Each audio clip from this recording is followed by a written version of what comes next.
Assalamualaikum warahmatullahi wabarakatuh. Ketemu lagi dengan Bu Queen di mata pelajaran prakarya kelas 7. Bagaimana kabarnya anak-anak? Sehat semuanya? Baiklah, sebelum dimulainya pembelajaran, mari kita berdoa terlebih dahulu. Berdoa dimulai.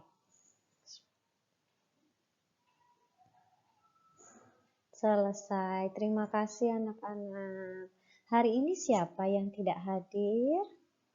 Tolong ingatkan temannya yang tidak hadir untuk tetap mengisi presensi.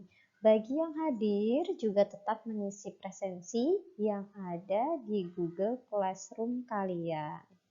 Baiklah, kita langsung mulai pembelajaran hari ini. Nah, materi hari ini adalah kerajinan serat alam dan tekstil. Prakarya kelas 7. Nah, ini gambar apa? Ada yang tahu? Ya, bunga kapas. Kemudian,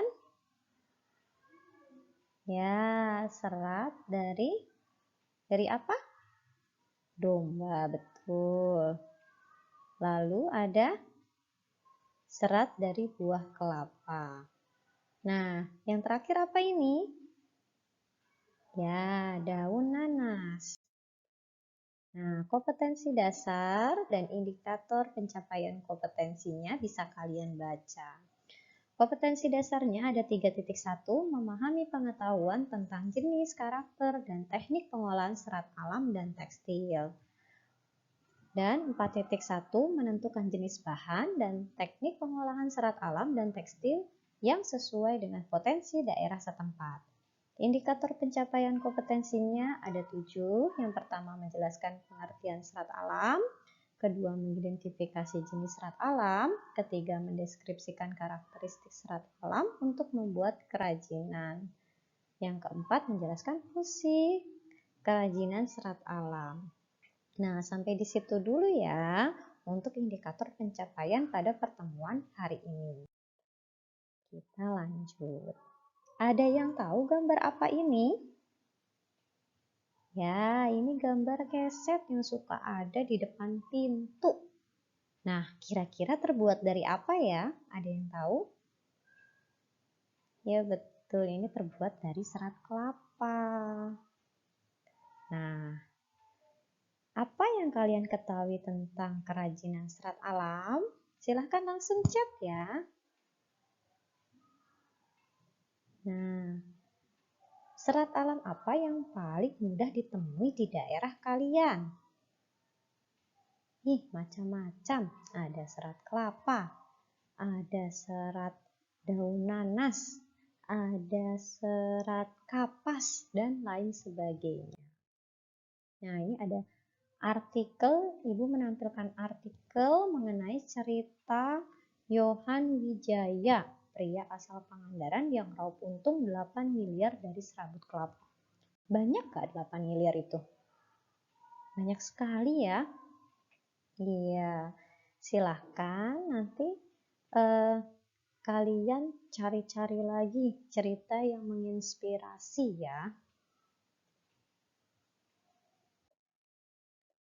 Nah, tujuan pembelajaran hari ini setelah menyelesaikan rangkaian pada aktivitas pembelajaran ke-1, siswa dapat menjelaskan pengertian serat alam dengan benar, mengidentifikasi jenis serat alam secara mandiri, dan menjelaskan fungsi kerajinan serat alam dengan baik.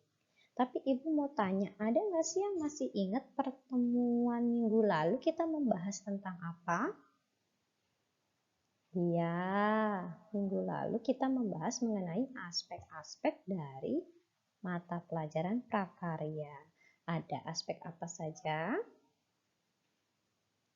Ya, betul. Kerajinan, rekayasa, budidaya, dan pengolahan. Nah, rencana penilaian pada hari ini Ibu akan menilai sikap, pengetahuan, dan keterampilan. Nah, materi pada hari ini adalah mengenai pengertian pencapaian serat, jenis serat alam, fungsi bahan serat alam. Nah, silahkan kalian scan barcode ya di rumah menggunakan handphone kalian dan kerjakan soal. Soalnya hanya ada 5 soal. Sebelum dimulai, Ibu menjelaskan mengenai materi hari ini. Nah, sambil kalian mengerjakan soal, Ibu akan melanjutkan materinya. Nah, kalian tinggal cek ya, apa saja yang harus kalian laksanakan, ya, kalian kerjakan pada hari ini. Ibu di situ sudah mengupload mengenai presensi, baik yang masuk tidak masuk harus mengisi presensi. Lalu ada pretest, materi, LKPD, dan posttest. Nah, bahan serat adalah suatu jenis bahan berupa potongan-potongan komponen yang membentuk jaringan memanjang yang utuh. Serat juga digunakan sebagai bahan baku tekstil, yaitu yang digunakan dalam pembuatan benang dan kain. Bahan serat alam dapat digolongkan menjadi 3 jenis, yaitu yang berasal dari tumbuhan, hewan, dan mineral. Serat dari tumbuhan diklasifikasikan menjadi 4 bagian, yaitu yang pertama adalah serat dari bagian biji. Contohnya ada kapas, ya, kapas. Lalu serat dari bagian batang, contohnya adalah dari batang anggrek.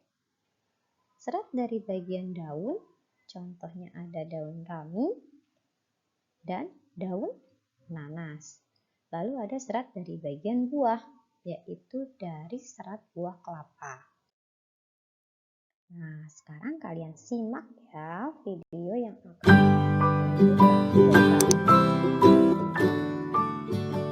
mengenal jenis bahan serat tumbuhan. Teman-teman Smart Point, serat adalah bahan baku untuk membuat pakaian atau tekstil. Bahan serat dibagi menjadi 2, serat alam dan serat buatan. Bahan serat alam dapat digolongkan menjadi 3 jenis, yaitu yang berasal dari tumbuhan, hewan, dan mineral. Serat dari tumbuhan. Beberapa jenis serat yaitu serat dari biji, serat dari batang, serat dari daun, serat dari buah. Serat dari biji. Tumbuhan memiliki biji yang beraneka ragam. Contoh, serat dari biji pohon kapas atau kapuk. Hasil serat, bantal, dan kasur. Serat dari daun. Contoh serat daun adalah serat daun mendong menghasilkan tikar, tas anyaman. Daun nanas menghasilkan baju tradisional. Daun pandan berduri dan daun enceng gondok menghasilkan tas anyam. Serat dari batang. Contoh, batang pohon anggrek, melinjo, mahkota dewa, beringin. Hasil serat, tali pengikat benda, bahan bangunan rumah. Serat dari buah. Contoh serat kelapa menghasilkan sabut kelapa yang dapat dibuat sebagai keset, karung goni, dan tali tambang. Nah, teman-teman Smart Point, sudah tahu kan jenis serat tumbuhan? Selamat belajar!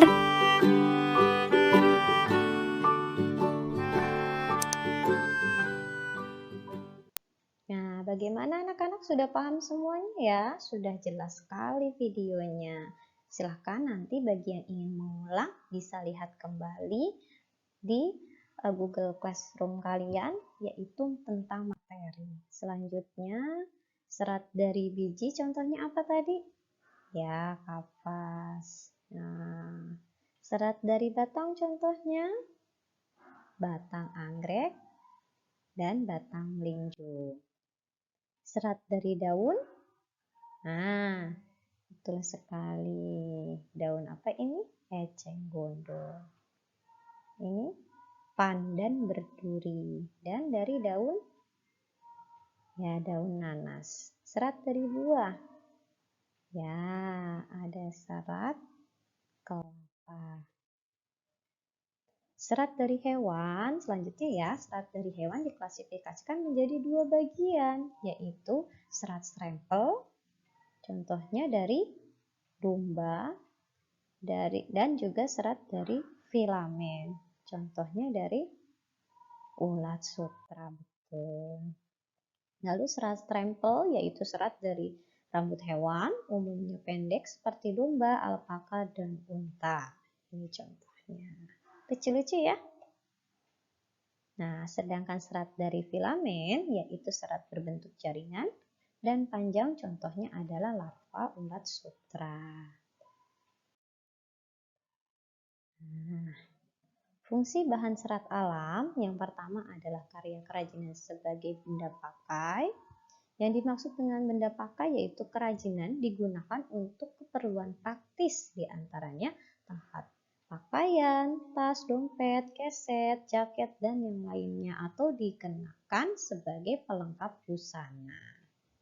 Siapa nih contohnya? Ada Syahrini menggunakan jaket dari bulu domba. Ada tas ya terbuat dari serat tumbuhan dan ada dompet. Yang kedua, karya kerajinan sebagai benda hias. Karya kerajinan sebagai benda hias meliputi segala bentuk kerajinan yang dibuat dengan tujuan untuk dipajang atau digunakan sebagai hiasan atau elemen estetik. Nah, ini contohnya ada pajangan dari serat alam, terutama dari daun ini biasanya dari daun pandan yang berduri. Nah, ini yang kedua dari serat kelapa. Nah, simak lagi ya video ini.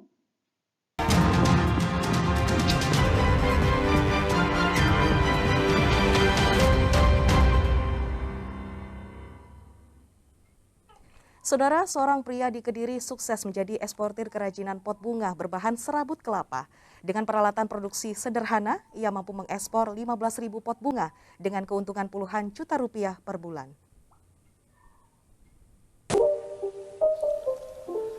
Serabut kelapa ini awalnya hanyalah limbah biasa yang dibiarkan di sudut-sudut pasar tradisional. Namun di tangan Yuli Wantoro, warga Kecamatan Gurah, Kediri, serabut kelapa ini menjadi kerajinan pot bunga bernilai jual tinggi. Yuli Wantoro sendiri awalnya hanyalah penjual garam dari pasar ke pasar. Seiring berjalannya waktu, barang dagangannya semakin tidak diminati hingga usahanya bangkrut. Di tengah kegundahan itulah Yuli melihat limbah serabut kelapa yang dibiarkan di pasar-pasar. Ide kreatifnya muncul dan langsung mencoba memproduksi kerajinan. Tak disangka kerajinan pot bunga karyanya justru banyak diminati para pencinta tanaman hias. Berbekal peralatan produksi yang juga buatannya sendiri, kini kerajinan karya Yuli mampu merambah pasar ekspor. Negara Taiwan lah yang sejak tahun 2020 lalu setia menjadi pelanggan karya pria 40 tahun itu. Setiap 1 bulan sekali, Yuli mengekspor 15.000 pot bunga buatannya dan mampu meraih untung hingga 50 juta rupiah. Saya lihat limbah sabut di pasar-pasar itu sangat melimpah dan mereka hanya dibakar atau dibuang ke tempat pembuangan sampah aja. Jadi punya inisiatif saya untuk belajar mengolah sabut kelapa itu. Saya jadikan karya tangan untuk pot sabut kelapa dan alhamdulillah sekitar 1,5 tahun yang lalu dapat job untuk ekspor ke Taiwan. Kini Yuli juga mampu memberdayakan warga sekitar untuk membantu produksi usahanya. Selama pandemi COVID-19 ini, pesanan kerajinan di tempat Yuli justru mengalami peningkatan hingga 7 kali lipat. Winanto Sukaja, Kompas TV, Kediri, Jawa Timur. Bagaimana tadi kisahnya sangat menginspirasi ya. Ternyata dari limbah sabut kelapa tadi bisa menghasilkan sebuah produk yang bisa diekspor ke luar negeri. Tentunya ini juga banyak sekali keuntungan yang didapat oleh pengrajin dari serabut kelapa yang diubah menjadi pot. Wah, kira-kira kalian nanti mau jadi apa ya? Apakah video tadi menginspirasi kalian? Kalau memang menginspirasi, silahkan bisa dicoba di rumah masing-masing.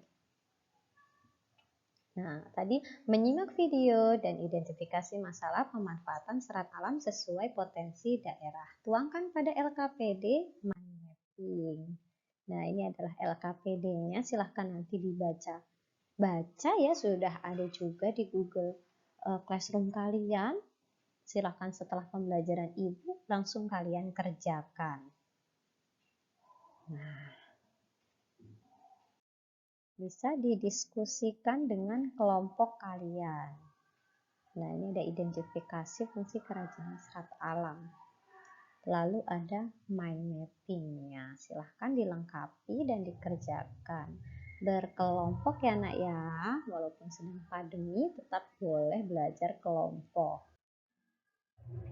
Nah, ini adalah post testnya. Silahkan nanti di-scan barcode-nya kembali. Ya, soalnya juga ada 5 buah. Ada di Google Classroom kalian apabila kalian ketinggalan materinya. Nah, ini ada di Classroom kalian. Silahkan nanti dikerjakan.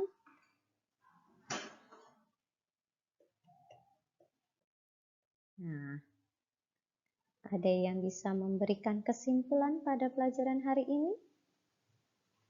Ya, pemanfaatan serat alam. Silahkan tinggal chat untuk kesimpulannya. Yang ngechat pertama nanti pasti akan mendapatkan nilai lebih dari Ibu. Tugas kelompoknya untuk minggu depan, silahkan kalian merancang ya, diskusikan mengenai kerajinan limbah lunak. Nah, baca kembali tadi materinya, diskusikan dengan kelompok dan buatlah rancangan. Terima kasih anak-anak. Silakan langsung dikerjakan tugas-tugasnya dengan kelompok masing-masing. Tetap menjaga kesehatan dan taati prokes ya. Terima kasih sekian hari ini. Wassalamualaikum warahmatullahi wabarakatuh.